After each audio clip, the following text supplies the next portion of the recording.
안녕하세요. 김성길 목사와 함께하는 GTS 말씀 묵상 시간입니다. 오늘은 네 번째 주간의 마지막 날, 일곱 번째 날 묵상입니다. 일곱 번째 날 묵상은 함께 나누기가 되겠습니다.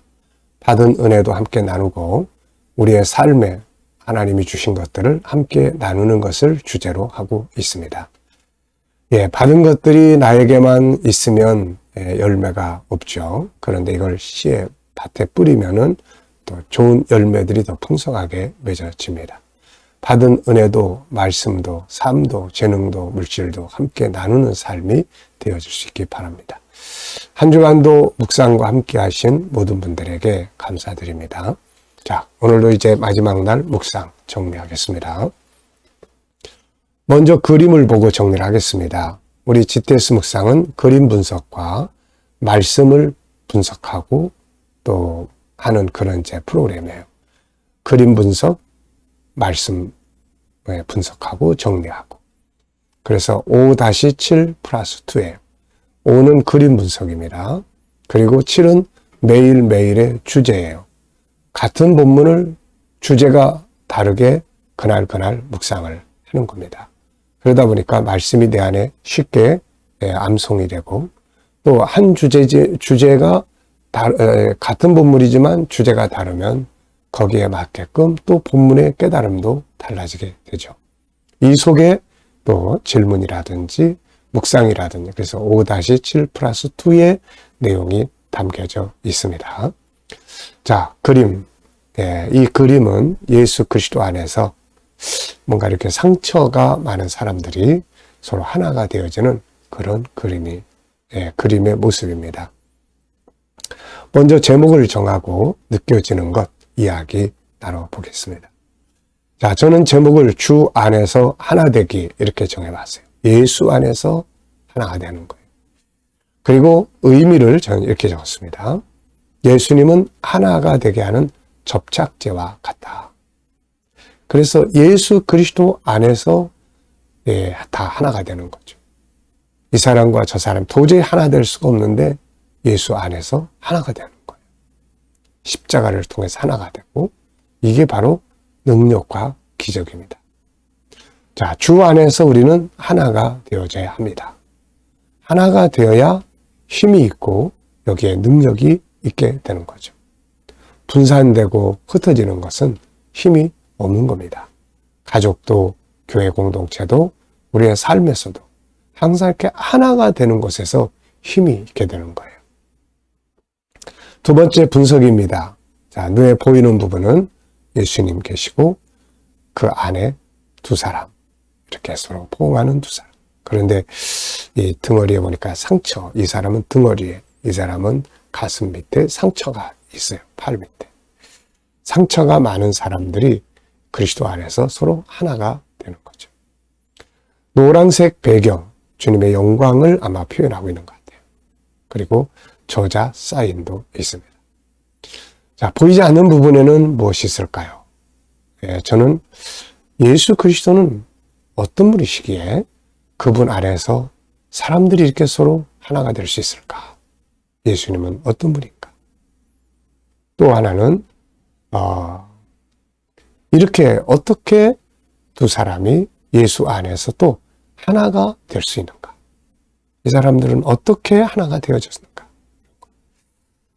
또 예수님의 마음, 그리고 하나 된 두 사람의 마음, 그리고 하나 된 결과가 어떻게 나타나? 이 이후에 이들의 삶의 모습이 어떨까 하는 생각이 들었습니다. 자, 세상에는 보이는 부분보다 보이지 않는 부분이 훨씬 더 많다고 말씀드렸죠. 그래서 항상 우리는 보이는 부분, 알고 있는 부분에만 집중하지 말고 보이지 않는 부분, 아직도 모르는 부분에 집중을 하는 것이 좋습니다. 자, 그림에서 중요한 것은 뭘까요? 여기서 제일 중요하다고 느껴지는 건 무엇입니까? 저는 주 안에서 하나 되는 것 이렇게 적었어요. 연상법 훈련입니다. 기억력 훈련하기예요. 자, 눈을 감아보시고 이 그림을 먼저 한번 떠올려 보십시오. 먼저 이렇게 스마일하고 계시는 주님의 모습, 얼굴, 그리고 두 사람을 품에 안고 있는 손, 그 안에 있는 두 사람, 그리고 등이나 팔 밑에 아픈 상처가 있는 모습, 그리고 밑에는 저자, 그리고 주님의 영광을 나타내는 배경의 그림, 배경색 이렇게 있습니다. 자, 그리고 이제 이 그림을 보시면서 연관된 성경 구절 딱 있으면 한번 떠올려 보세요. 저는 먼저 너희가 내 안에 거하면, 이 말씀이 성경 속에 있죠. 그것이 우선 요한복음 15장 7절, 너희가 내 안에 거하고 내 말이 너희 안에 거하면 무엇이든지 구하라. 그러면 다 이루리라. 너희가 내 안에 거하면. 시편 133편, 형제가 서로 동거함이 어찌 그리 아름다운고. 전도서 4장 9절로 12절, 하나보다는 둘이, 둘보다는 셋의 연합이 더 힘이 있다. 마태복음 18장 19절, 두세 사람이 연합하여 있는 곳에 나도 같이 있을 것이다. 에베소 4장 1절로 또 바울 사도가 너희가 서로 하나가 되라. 그러면서 우리가 하나 될 이유를 쭉 이야기를 했고, 하나 되는 방법을 쭉 설명을 했습니다. 그리고 요한계시록 7장 9절, 온 세계가 각 나라와 백성과 방언과 또 민족들이 그리스도 안에서 서로 하나가 되는 이 장면을 보여줍니다. 우리 아이들은 또 여기서 수학 공식을 한번 또 찾아보고요. 역시 이 안에 도형도 있고 비교도 있고 또 플러스 더하기도 있습니다. 수학을 다양한 현장에서 공식을 응용하고 생각해 보는 것이 수학을 잘하는 데 도움이 될 수 있습니다. 자, 상상력 키우기입니다. 이 그림을 통해서 앞에는 어떤 그림을 그리면 좋고 뒤에는 어떤 그림을 그리면 좋을까요? 저는 앞에는 예수가 없어서 그리스도 밖에 있으면서 두 사람이 갈등, 싸움, 요 그림을 그려볼 것 같고, 이들이 예수 안에 들어와 가지고 이렇게 하나가 되는 그림, 그리고 그 다음에는 더 많은 사람들이 예수 앞으로 이렇게 모여드는 그런 그림을 그려볼 것 같습니다. 미래를 어떻게 살고 싶은가요? 그렇다면 지금 무엇을 해야 할까요? 오늘도 여러분의 미래 비전 한번 쭉 적어 보시기 바랍니다. 자, 저도 오늘 또 미래 비전을 쭉 적고 이거를 묵상하고 기도하고 지나갑니다. 마태복음 5장 38절로 45절까지 읽어보겠습니다. 또 눈은 눈으로 이는 이로 갚으라 했다는 것을 너희가 들었으나 나는 너희에게 이르노니 악한 자를 대적하지 말라. 누구든지 내 오른밤을 치거든 왼편도 돌려대며 또 너를 고발하여 속옷을 가지고자 하는 자에게 겉옷까지도 가지게 하며 또 누구든지 너로 억지로 오리를 가게 하거든 그 사람과 심리를 동행하고 내게 구하는 자에게 주며 내게 꾸고자 하는 자에게 거절하지 말라. 또 내 이웃을 사랑하고 내 원수를 미워하라 했다는 것을 너희가 들었으나 나는 너희에게 이르노니 너희 원수를 사랑하며 너희를 박해하는 자를 위하여 기도하라. 이같이 한즉 하늘에 계신 너희 아버지의 아들이 되리니 이는 하나님이 그 해를 악인과 선인에게 비추시며 비를 의로운 자와 불의한 자에게 내려주심이라. 아멘. 자, 감사한 일도 적어보십시오. 어제 하루를 지나시면서 감사한 게 뭐가 있는지 또 적어보세요. 자, 우리는 때로는 늘상 있는 일들이 다 감사한 일이에요. 어느 날 그 늘상 있는 일을 하지 못하게 될 때 그 늘상 했던 일들이 얼마나 행복하고 감사한 일인지를 알 수가 있는 거죠. 자, 그래서 어제도 일상 속에서 감사, 문제가 있어도 감사 적어보시고요. 오늘도 또 주일입니다. 주일을 맞이해서 또 하루를 진행하면서 감사할 일 생각해 보시고 적어 보십시오. 감사하는 것. 미래는 미래에 대해서도 미래 비전도 쭉 적어 보시고 그 비전을 이루실 하나님께 감사해 보시기 바랍니다. 감사는 평안함을 주고 감사는 환경의 변화를 주고 감사는 하나님이 일하시는 중요한 방법이다. 기억해 두시고요. 자, 1번입니다. 한 주간 묵상하면서 본문에서 기억에 남는 것이나 응용해 본 것은 무엇입니까? 저는 두 가지를 적었습니다. 좀 더 손해보기, 그리고 더 큰 승리의 길이 되겠습니다. 여러분들도 이 본문을 한 주간 지내오시면서 기억에 남는 것, 또 그거를 좀 응용해서 행동해 본 거 있으면 적어보십시오. 자, 본문 암송하기입니다. 우리 GTS는 암송하는데 아주 좋아요. 한 본문을 일주일 동안 계속 묵상하기 때문에 누구나 다 이 본문의 내용을 안에다가 담을 수가 있습니다. 이게 내 안에 들어와 있어야 그 다음부터 이 말씀이 살면서 내 속에서 살아서 역사할 수가 있는 거예요. 그래서 원래 이 묵상이라는 것은 말씀이 암송이 돼야 묵상을 할 수가 있게 되는 거죠. 자, 같이 또 암송해 보겠습니다.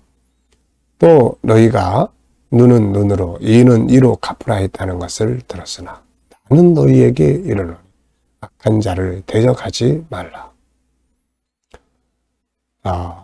만일 누가 너희의 오른뺨을 치거든 왼뺨을 돌려대고 또 너희를 고발하여 속옷을 달라 하면 겉옷까지 가지게 하고 억지로 우리를 가게 하고자 하거든 심리를 그와 동행하여 주라.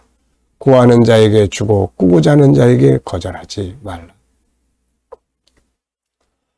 또 이웃을 사랑하고 원수를 미워하라 했다는 것을 너희가 들었으나 나는 너희에게 이르노니 너 원수를 사랑하고 박해하는 자를 위하여 기도하라. 이같이 하면 너희가 하늘에 계신 아버지의 아들이 되리니 이는 하나님이 그 해를 악인과 선인에게 비추시고 그 비를 의로운 자와 불의한 자에게 내리심이니라. 아멘. 자, 좀 손해보는 이야기예요. 이게 우리의 일상에서는, 우리의 삶에서, 세상에서는 이거 실천하기 어려운 이야기죠. 왼밤 때리는데 오른밤, 때리는데 왼밤 돌려대고 속옷 달라는데 겉옷까지 가지게 하고. 그런데 예수님은 이 방법을 가르쳤어요. 왜 그러냐면은 이게 알고 보면 승리의 비결이거든요. 그리고 예수님도 이 방법을 먼저 실천을 해보셨거든요.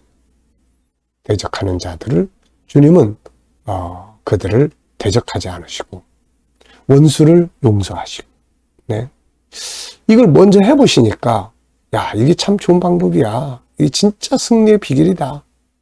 조금 손해보고 빨리 끝내고 자기 일을 하고. 그래서 우리가 이 말씀은 도저히 안 맞는 것 같은데 해보면 이게 효과가 크다 하는 것을 꼭 기억해 보시기 바랍니다.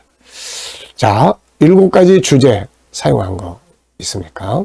전체 생각 속에 그리고 스토리텔링 하기, 중요한 것 찾기, 숨겨진 비밀 찾기, 하나님의 마음 생각하고 소통하며, 그리고 주님의 관점으로 세상 보기, 그리고 관계 성공하기, 나와의 관계, 다른 사람과의 관계, 환경이나 엄마의 관계, 그리고 배운 것 응용하기, 그리고 함께 나누기. 이 중에서 이번 주간에 어떤 것들이 잘 실천이 되는지 한번 기억해 보시고 또 적어 보시면 됩니다. 자, 오늘 주일입니다. 예배 드리시면서 주님 만나는 복된 시간들이 되시기 바랍니다. 묵상하겠습니다. 묵상은 말씀도 생각해보고 7가지 주제도 또 생각해보고 무엇보다 오늘의 삶의 현장, 오늘은 예배 드리러 가는 날, 예배를 드리는 곳에서 주님, 내가 어떻게 주님을 만날 수 있을까요? 주님, 어떤 자세로 예배를 드려야 합니까?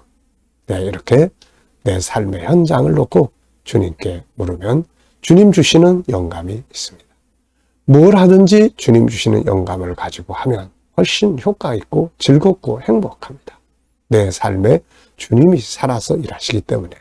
오늘도 내 경험, 지식, 감정대로 살지 말고 주님 주시는 영감을 가지고 살아보시기 바랍니다.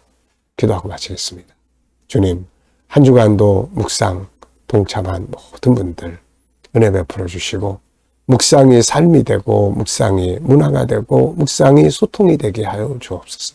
오늘 주일 주님 앞에 예배드리는 모든 성도들에게 은혜 주시고 아픈 자들 예배 통해서 치유받는 역사들이 있게 하여 주옵소서.